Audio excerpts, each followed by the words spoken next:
Hello అండి, అందరూ ఎలా ఉన్నారు? నేనైతే చాలా బాగున్నాను. ఏంటి లగేజ్ సర్దేస్తున్నాను, ఎక్కడికా ప్రయాణం అని చూస్తున్నారు కదా. ఏం లేదండి, మీరందరూ నన్ను ఎప్పటి నుంచో అడుగుతున్న క్వశ్చన్, నా ఫ్రెండ్స్ కానీ నా రిలేటివ్స్ కానీ తెలిసిన వాళ్ళు కానీ ఇలా అందరూ నన్ను ఎప్పటి నుంచి అడుగుతున్న ఒక క్వశ్చన్ అయితే ఉంది. మీ పాప డ్రామా జూనియర్స్కి ఎలా సెలెక్ట్ అయింది, అసలు మీరు ఎలా వెళ్తున్నారు, ఎన్ని డేస్ పడుతుంది, ఇవన్నీ ఇలా చాలా క్వశ్చన్స్ అడిగారు. ఇక్కడైతే నేను చూపించేస్తున్నాను చూడండి. ఇంక ఈ వ్లాగ్లో అయితే మీకు చెప్పేస్తాను. మ్యాటర్ ఏంటంటే ఇక్కడ నేను లగేజ్ అనేది సర్దుకుంటున్నాను అండి. కావాల్సిన కాస్ట్యూమ్స్ అయితే వాళ్ళే ప్రొవైడ్ చేస్తారు. జ్యువెలరీ అనేది కూడా వాళ్ళు ప్రొవైడ్ చేస్తారు కానండి మనకి అంత సాటిస్ఫై ఉండదు. అంటే మనం ఇంకా ఎక్స్పెక్ట్ చేస్తూ ఉంటాం కదా. సో పేరెంట్స్ అంతే కదా ఆటోమేటిక్గా. సో సేఫ్టీ కోసం అన్నీ పట్టుకెళ్తే మనకే మంచిదండి. అన్నీ పెట్టుకుంటాను అనమాట. దానిలో ఇదైతే మేకప్ కోసం ఓన్లీ పెట్టాను ఆ బ్యాగ్. లగేజ్ బ్యాగ్ అయితే వేరేగా ఉంటుంది. ఇంకా బట్టలను ఒక దాంట్లో పెట్టేసి లగేజ్ అయితే రెడీ చేస్తాను. మేడం స్కూల్ నుంచి వచ్చేసింది కదా, ఇంకా మేమైతే బయలుదేరామన్నమాట. మాకు ఈవినింగ్ 5కి అయితే బస్సు ఉంది. ఇంకా సో మన మేడం అంటే ఎవరో కాదండి, మన మౌనిష. ఇక్కడ స్కూల్ నుంచి 4:30కి వచ్చిందా, ఇంకా ఫ్రెష్ అప్ అయ్యి స్నానం చేసేసి స్నాక్స్ తినేసి ఇంకా మేము బయలుదేరేసామన్నమాట. 5కే బస్ కాబట్టి ఆటో అయితే వచ్చేసింది ఫైనల్గా. ఇంకా మా బాబు మా అమ్మ అయితే మాతో వస్తా అన్నారంటే హైదరాబాద్ వరకు కాదు, జస్ట్ బస్ స్టాప్ వరకు వస్తా అన్నారు. పిల్లలు పెళ్ళయి పెద్దవాళ్ళు అయిపోయి పిల్లలు పుట్టేసినా సరే ఇంకా తల్లి అనేది భయపడుతుంటుందండి. అంటే ఒంటరిగా ఎలా వెళ్తారు, భయం అనేది ప్రతి తల్లిలోని ఖచ్చితంగా ఉంటుంది. తన పిల్లలు ఎంత పెద్దవాళ్ళైనా సరే అలాగే ఆలోచిస్తుందండి తను, ఎందుకంటే అమ్మ కదా. ఇంకా మా మౌనిషకి అయితే వాళ్ళ నాన్నమ్మ గారు జాగ్రత్తలన్నీ చెప్పేస్తున్నారనమాట. అల్లరి చేయకు, నీట్గా ఉండు, ఎక్కడికి వెళ్ళకు, మా అమ్మని వదిలేసి ఇవన్నీ చెప్తూ ఉంటారు కదండి. అవన్నీ అయితే కామన్. బాయ్, నేనైతే రెడీ అయిపోయానండి, ఇంకా వెళ్ళిపోతున్నాను. ఇక్కడ ఆటో అయిన నన్ను అడుగుతున్నారు ఎలా వెళ్ళాలి, ఇటు నుంచి వెళ్ళమంటారా అటు నుంచి వెళ్ళమంటారా అని. సో ఎలా వెళ్ళినా పర్వాలేదు కానీ టైంకి అయితే మమ్మల్ని తీసుకెళ్ళండి అని చెప్పేశానండి నేను. ఫైనల్గా బస్ అయితే వచ్చేసింది. ఎంట్రీ అప్పుడు వీడియో తీద్దాం అనుకున్నాండి యాక్చువల్లీ ఎలా వెళ్తున్నాం అనేది, కానీ నేను తీయలేకపోయాను. సో ఎక్కేసిన తర్వాత అయితే తీసాను. చూడండి బస్ అయితే ఇలా ఉంటుంది. ఇది ప్రైవేట్ బస్ కదండి, స్లీపర్ బస్సు. సో ఇలా అయితే ఉంటుందండి బస్ లోపల. మేబీ చాలామంది చూడకపోవచ్చు, నేను కూడా ఇంతవరకు చూడలేదు. మౌనిష ఆడిషన్స్ తర్వాత మాకు కూడా ఇలా ఉంటుందని తెలిసిందండి. ఏసీ స్లీపర్ బస్ అనేది ఇలా ఉంటుంది. ఇంకా మా ప్రయాణం అయితే స్టార్ట్ అయిపోయింది. మౌనిష ఎప్పుడు షూటింగ్ అయినా సరే ఇలాగే చాలా యాక్టివ్గా ఎంజాయ్ చేస్తూ వచ్చేస్తుందండి హైదరాబాద్కి అయితే.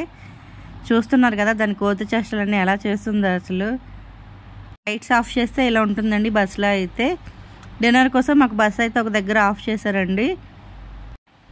వస్తాం కానండి ఎప్పుడు వైజాగ్ నుంచి హైదరాబాద్ వెళ్ళినా నేనైతే బయట ఫుడ్ అనేది తిన్ను, ఎందుకంటే ఎలాగో ఇంకో 1 వీక్ మళ్ళీ బయటదే తినాలి కదా అని చెప్పేసి. ఏదో పెద్ద ముసలంలాగా టీలు మాత్రం తాగుతాండి అస్తమాను. నేను మార్నింగ్ లేచే వరకు 3-4 టీలు తాగేసాను ఆ రోజు.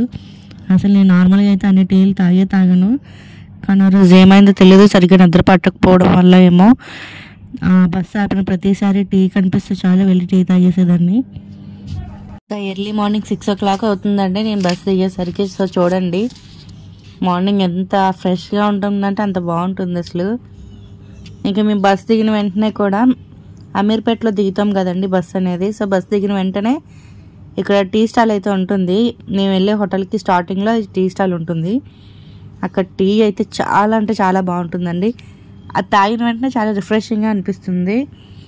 సో ఇది వచ్చేసి హోటల్ అంబియన్స్. ఇదంతా రిసెప్షన్ అనమాట. లెఫ్ట్ సైడ్ చూసారు కదా, అది వచ్చేసి రెస్టారెంట్. ఇంకా మా రూమ్కి అయితే మేము వచ్చేసాము. చూడండి రూమ్ కూడా మీకు చూపిస్తున్నాను అనమాట ఎలా ఉంది ఏంటి అనేది. అంటే నేను ముందు రూమ్లోకి వచ్చేసి లగేజ్ పెట్టేసి మళ్ళీ బయటికి వెళ్ళి వీడియో తీసాను మీ అందరికీ చూపించాలని చెప్పి.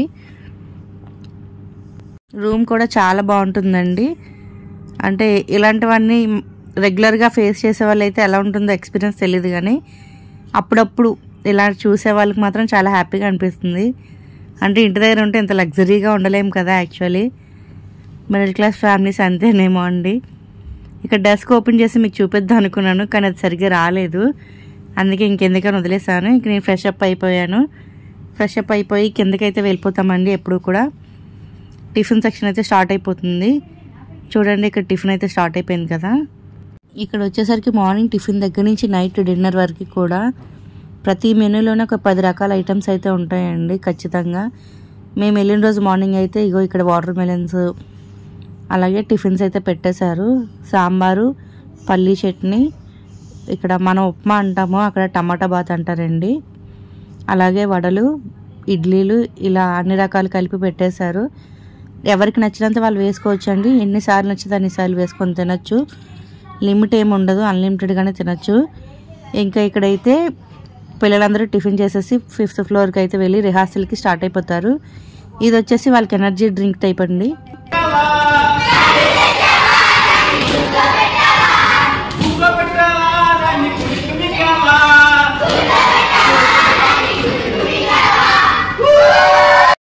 అంటే స్కిట్ నేర్పించడానికి ముందుగా వాళ్ళే ఫుల్ ఎనర్జీతో రెడీ చేసేస్తారనమాట. పిల్లలు ఎక్కడ డల్గా ఉండకుండా ఎర్లీ మార్నింగే స్టార్ట్ అయిపోతాయి కదండి. సో వాళ్ళు ఎనర్జీతో ఉండాలని చెప్పి అలా ఆడిస్తారనమాట. ఇంక ఇది వచ్చేసి ఎర్లీ మార్నింగ్ ఈ లొకేషన్ అనేది ఎలా ఉంటుంది వితౌట్ అన్ని పర్సన్స్, అంటే పిల్లలు లేకుండా ఇది ఎలా ఉంటుందో చూపిద్దామనేసి మీకోసం ఎర్లీ మార్నింగ్ పైకి వచ్చేసి వీడియో అయితే తీస్తానండి. ఇంక ఈవినింగ్ స్నాక్స్ వచ్చేసి పకోడా పెట్టారు విత్ టమాటో సాస్ అండ్ చాయ్ అయితే కంపల్సరీ ఉంటుందండి ఈవినింగ్ కూడా స్నాక్స్ టైంలో. ఇంకా అలాగే నైట్ వచ్చేసి చపాతీ, నూడిల్స్ ఇవన్నీ పెట్టారు. ఇది వచ్చేసి నెక్స్ట్ డే నైట్ డిన్నర్ అండి. ఫ్రెండ్షిప్ డే రోజు అనమాట, సండే పడింది. సో మాకు చికెన్, బిర్యానీ ఇవన్నీ పెట్టారనమాట. ఇంక ఇక్కడ వచ్చేసి పేరెంట్స్ అందరూ కలిసి ఈ ఫ్రెండ్షిప్ డే సెలబ్రేషన్స్ చేద్దామని ప్లాన్ చేసుకున్నాము. యాక్చువల్లీ పిల్లలందరూ స్కూల్స్లో ఉండుంటే వాళ్ళందరూ వాళ్ళ ఫ్రెండ్స్కి ఫ్రెండ్షిప్ బ్యాండ్ కట్టి విష్ చేసుకొని చాలా బాగా చేసుకునే వాళ్ళేమో. అందుకనే వాళ్ళకి ఆ ఫీలింగ్ రాకూడదని చెప్పి మేమందరం కలిసి ప్లాన్ చేసి పేరెంట్స్ అందరూ ఈ విధంగా ప్లాన్ చేసాము. ఇంకా పెద్ద కేక్ అయితే తెప్పించేసామండి. డ్రామా జూనియర్స్ అని దాని మీద రాయించేసాము కేక్ మీద. పిల్లలందరూ అయితే మస్తు ఖుషి అయిపోయారండి. ఎందుకంటే వాళ్ళు అది అన్ఎక్స్పెక్టెడ్ కదా, అక్కడ కూడా అలా చేస్తాము అని చెప్పి. సో మెంటర్స్ అందరూ కూడా మాకు బాగా ఎంకరేజ్ చేశారండి. వాళ్ళు కూడా మాతో చాలా బాగా కలిసిపోయారు. ఇది వచ్చేసి అదే రోజు అంటే ఫ్రెండ్షిప్ డే రోజు బోనాలు జరిగిందండి. అక్కడ సండే కదా, హైదరాబాద్లో బోనాలు అనేది జరిగింది. యాక్చువల్లీ మేమున్న హోటల్ దగ్గర నుంచి మాకు ఈ డ్రమ్స్ సౌండ్ అనేది బాగా వినిపించింది. సో ఏంటా చూద్దాం కదా అనేసి అలా వెళ్ళామన్నమాట. కొంతమంది పేరెంట్స్తో కలిసి నేను కూడా వెళ్ళాను. వెళ్ళి చూస్తే నాకైతే చాలా బాగా అనిపించిందండి. అసలు చాలా అంటే చాలా బాగా అనిపించింది. డీజే సౌండ్స్ అయితే అస్సలు చెప్పక్కర్లేదండి, చెవులు మోగిపోయాయి. అసలు దగ్గరుంటే హార్ట్ బీట్ అయితే వామ్మో, ఆ డీజే సౌండ్కి హార్ట్ అయితే డబ్ డబ్ డబ్ అని కొట్టుకుంటూనే ఉండేది. చాలా బాగా అనిపించింది నిజంగానే. అక్కడ వాళ్ళు డ్యాన్స్ చేస్తున్నంత సేపు కూడా గూస్ బంప్స్ వచ్చాయండి. నిజంగానే అమ్మవార్లు వచ్చి డ్యాన్స్ చేసినంత ఫీలింగ్ వచ్చింది నాకైతే. వైజాగ్లో కూడా ఉంటుందండి, కానీ ఇంత హెవీ సౌండ్ అయితే ఉండదండి. ఇది వచ్చేసి నెక్స్ట్ డే డిన్నర్ అండి. ఇంకా నేను మార్నింగ్ నుంచి అంటే వాళ్ళు పెట్టే టిఫిన్స్ దగ్గర నుంచి మధ్యాహ్నం lunch, evening snacks, night dinner ఇవన్నీ చూపించాలంటే చాలా అయిపోతుందండి. అసలు మెనూకే 1 వీడియో పట్టేస్తుందేమో. అందుకని నేను అన్నీ చూపించట్లే, కొన్ని మాత్రమే చూపించాను. ఇది మా స్టేజ్ రిహార్సల్ రోజు వీడియో అండి. ఇక్కడ చూస్తున్నారు కదా పైన TV5 అని కనిపిస్తుంది. దాని దగ్గర నుంచి లెఫ్ట్ సైడ్ తీసుకొని స్ట్రైట్గా వెళ్ళిపోతే ఇంకా అన్నపూర్ణ స్టూడియో అనేది వచ్చేస్తుందండి. 3 రోజులు మామూలుగా రిహార్సల్ అయితే 4వ రోజు స్టేజ్ రిహార్సల్ అనేది అవుతుంది. సో 5వ రోజు ఫైనల్గా షూట్ అయితే జరుగుతుందండి. ఇంకా మేమైతే అన్నపూర్ణ స్టూడియోలోకి ఎంట్రీ ఇచ్చేస్తున్నాము. సరే కదండి, గేట్స్ అయితే ఎప్పుడు క్లోజ్లోనే ఉంటాయి. అక్కడికి వెళ్ళాలి అంటే మనకి OTP అనేది ఉండాలి. ఆ OTP చెప్పిన వాళ్ళకి మాత్రమే ఎంట్రీ అనేది ఉంటుందండి. సో ఇక్కడ ఉన్నారు కదా సెక్యూరిటీ, వాళ్ళైతే మమ్మల్ని OTPలు అడిగేస్తారనమాట. ఇక్కడ ప్రతి ఒక్క కిడ్కి సపరేట్ OTP ఉంటుందండి. అంటే ఏ కిడ్కి వాళ్ళకే ఉంటుంది OTP అనేది. ఒక కిడ్ ప్లస్ 1 పేరెంట్ అలౌ చేస్తారు ఇక్కడ. ఇదైతే అన్నపూర్ణ స్టూడియోస్ అండి, చూసేయండి. ఇంకా లొకేషను మేబీ అన్నపూర్ణ స్టూడియోలోకి అందరూ వెళ్ళలేకపోవచ్చేమో అండి. నేను కూడా ఎప్పుడు వెళ్తానని అసలు కలలో కూడా అనుకోలేదు. కానీ మా మౌనిష వల్ల అయితే నేను కూడా ఇవన్నీ చూసేసాను. అసలు హైదరాబాద్ వెళ్తామనే అనుకోలేదు. ఇంకా హైదరాబాద్లో అన్నపూర్ణ స్టూడియోస్ చూడడం, షూటింగ్స్ అంటే ఇలా ఉంటాయా అని చూడడం. అక్కడ కనిపిస్తుంది కదండి అక్కినేని నాగేశ్వరరావు గారి స్టాచ్యూ అనమాట. సో ఇది వచ్చేసి మొత్తం లొకేషన్ చూడండి, చాలా బ్యూటిఫుల్గా ఉంటుందండి. అంటే మనకి సెట్స్ అన్నీ ఆల్మోస్ట్ అందులోనే ఉంటాయి అన్నమాట. ఏం కావాలన్నా కూడా చిన్న షూటింగ్స్ అనేవి ఇక్కడ జరుగుతాయండి. అన్నపూర్ణ స్టూడియోస్ అనేవి 2 ఉన్నాయని తెలిసిందండి. ఇది చిన్నది అనుకుంటా మేము వెళ్తున్నది, ఇంకోటి పెద్దది కూడా ఉంటుంది అనుకుంటా అండి. ఇది వచ్చేసి మాకు డ్రామా జూనియర్స్ జరిగే షూట్ లొకేషన్ అనమాట. అంటే స్టేజ్ అది ఉంటుంది కదా లోపల, సో ఆ location. So stage back side ఇలా రూమ్స్లా ఉంటాయండి. ఇంకా ఇక్కడైతే మాకు స్టే చేయడానికి రూమ్స్ అనేవి ఇస్తారు పిల్లలకి పేరెంట్స్కి కలిపి. చూసారా ఎర్లీ మార్నింగ్ నేనే త్వరగా వెళ్ళిపోయానండి, అంటే నాతో పాటు ఇంకో 2-3 వచ్చారనుకోండి. సో క్యాబ్ వస్తుందండి మాకు, హోటల్ దగ్గరికి క్యాబ్ వచ్చి వాళ్ళే తీసుకొని ఇక్కడికి వస్తారు. ఇది వచ్చేసి మాకు ఇచ్చిన రూమ్స్ అండి. పిల్లలు డ్రెస్ చేంజ్ చేసుకోవాలన్న మేకప్స్ అవన్నీ కూడా ఇక్కడే జరుగుతాయి. ఇది వచ్చేసి స్టేజ్ చూపిస్తున్నా అండి మీకు. ఇది స్టేజ్ రిహార్సల్ రోజు, అంటే షూట్ ముందు రోజు కాబట్టి లైటింగ్ అది ఏం లేకుండా వితౌట్ లైటింగ్తో ఉందండి. మేము ఎర్లీ మార్నింగ్ వస్తే వెళ్ళేసరికి మళ్ళీ మేము తిరిగి రూమ్కి వెళ్ళేసరికి ఏ టైం అవుతుంది అనేది మాకు కూడా తెలియదండి. అసలు చాలా లేట్ అవుతుంది, ఎందుకంటే అన్ని స్కిట్లు చూడాలి కదా డైరెక్టర్ సార్ అనేది రిహార్సల్స్లో మొత్తం అన్ని స్కిట్లు చూడాలి కాబట్టి. సో కొంచెం లేటే అవుతుంది. ఇంకా మేము మార్నింగ్ 6:30 or 7 ఆ టైంకి బయలుదేరితే మళ్ళీ మేము రిటర్న్ వచ్చేసరికి 10:30, 11 కూడా అవుతుందండి ఒక్కోసారి. అది స్టేజ్ రిహార్సల్ రోజు మాత్రమే. ఇది వచ్చేసి నెక్స్ట్ డే షూట్ రోజు అండి. ఇంకా షూట్ రోజు కూడా మేము ఎర్లీ మార్నింగ్ 6 కల్లా రెడీ అయిపోయి ఉండాలి. మాకు క్యాబ్ అయితే వస్తుంది మళ్ళీ హోటల్ దగ్గరికి. సో ఎవరైతే పేరెంట్స్ అండ్ కిడ్స్ రెడీగా ఉంటారో హోటల్ దగ్గర వాళ్ళని అయితే తీసుకెళ్ళి డ్రాప్ చేసేస్తారండి. ఇలాగ క్యాబ్ అయితే ఒక 2-3 ట్రిప్పుల వరకు తిరుగుతుంది. సో ఈలోపే పేరెంట్స్ అందరూ రెడీ అయిపోవాలన్నమాట. షూట్ రోజు చాలా క్రౌడ్ ఎక్కువ ఉంటుంది కాబట్టి సో రూమ్స్ అన్నీ కూడా ఓపెన్ చేస్తారండి మాకు యూస్ చేసుకోవడానికి. ఎవరికి నచ్చిన రూమ్స్లో వాళ్ళు ఉండొచ్చు అనమాట. ఇక్కడ వచ్చేసి చూసారు కదా మేకప్ వేస్తున్నారు. ఇక్కడ షూట్కి మనమైతే మన మేకప్ అనేది యూజ్ చేయడానికి లేదండి, ఎందుకంటే ఆ లుక్ ఎలా రావాలనేది వాళ్ళకి మాత్రమే తెలుస్తుంది, ఏ క్యారెక్టర్కి ఎలా వేయాలనేది. సో వాళ్ళే వేస్తారనమాట. ఇంకా ఈ సీజన్ 7లో ఏమంటే పిల్లల కోసం ఒక ప్లే ఏరియా లాంటిది పెట్టారండి. అంటే వాళ్ళకి స్ట్రెస్ తీసుకోకుండా ఎంజాయ్ చేస్తూ యాక్టింగ్ చేసుకోవాలని చెప్పేసి ఇలా ఒక ప్లే ఏరియాలా పెట్టారు. వీళ్ళు అప్పుడప్పుడు గేమ్స్ కండక్ట్ చేస్తూ ఉంటారనమాట. గేమ్స్ కండక్ట్ చేసి గెలిచిన వాళ్ళకి గిఫ్ట్స్ ఇవ్వడం ఇలాంటివన్నీ చేస్తూ ఉంటారు. ఇది నిజంగా చాలా మంచి ఐడియానే చెప్పాలండి, ఎందుకంటే పిల్లలకి మనం ఎప్పుడు ఒకే విధంగా ట్రీట్ చేసే కంటే మధ్య మధ్యలో ఇలా గేమ్స్ లాంటివి ఉంటే వాళ్ళకి కూడా కొంచెం రిలీఫ్గా ఉంటుంది.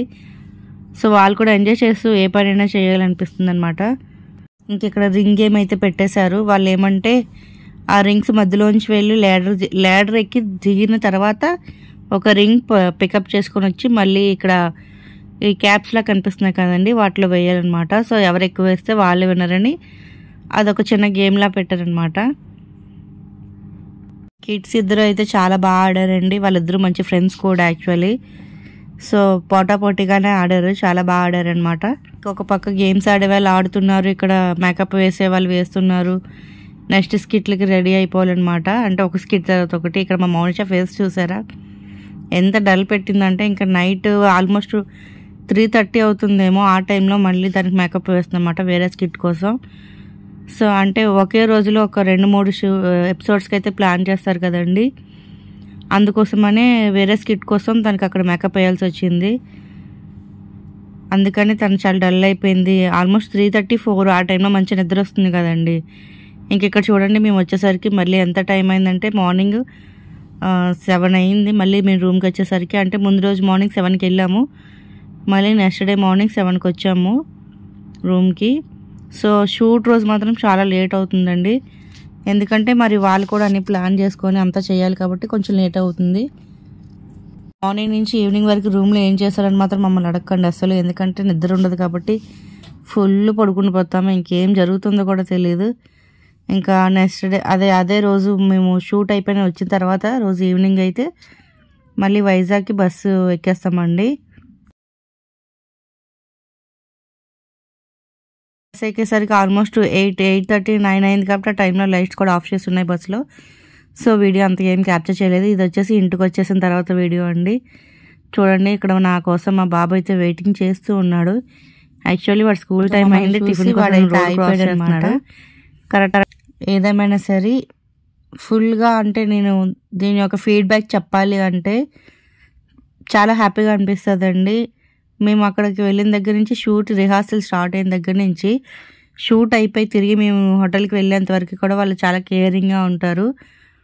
అక్కడికి వెళ్ళిన తర్వాత మేము ₹1 కూడా దేనికి ఖర్చు పెట్టాల్సిన అవసరం ఉండదండి.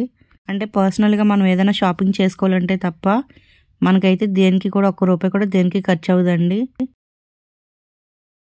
సో మేకప్కి, కాస్ట్యూమ్స్కి, మొత్తం ఫుడ్ అంతా వాళ్ళే చూసుకుంటారు. అకామిడేషన్ కూడా వాళ్ళే చూసుకుంటున్నారు కాబట్టి మనకైతే ఒక్క రూపాయి దేనికి కూడా ఖర్చు అవ్వదండి.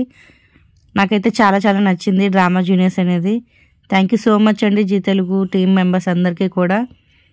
ఎందుకంటే ఇంత మంచి అవకాశాన్ని మాకు ఇచ్చినందుకు, మా పాపలో టాలెంట్ ఉందని గుర్తించి ప్రపంచానికి తనని పరిచయం చేసినందుకు really thank you so much అండి. వీడియో కనుక మీకు నచ్చినట్లయితే లైక్ చేసి, షేర్ చేసి, కామెంట్ చేసి, సబ్స్క్రైబ్ చేసుకోవడం మాత్రం మర్చిపోకండి. అలాగే ఇంకా మీకు నెక్స్ట్ డీటెయిల్స్ ఏమైనా కావాలంటే కామెంట్ చేయండి, అది కూడా ఒక వీడియో చేసి పెట్టేస్తా. Thank you, bye bye.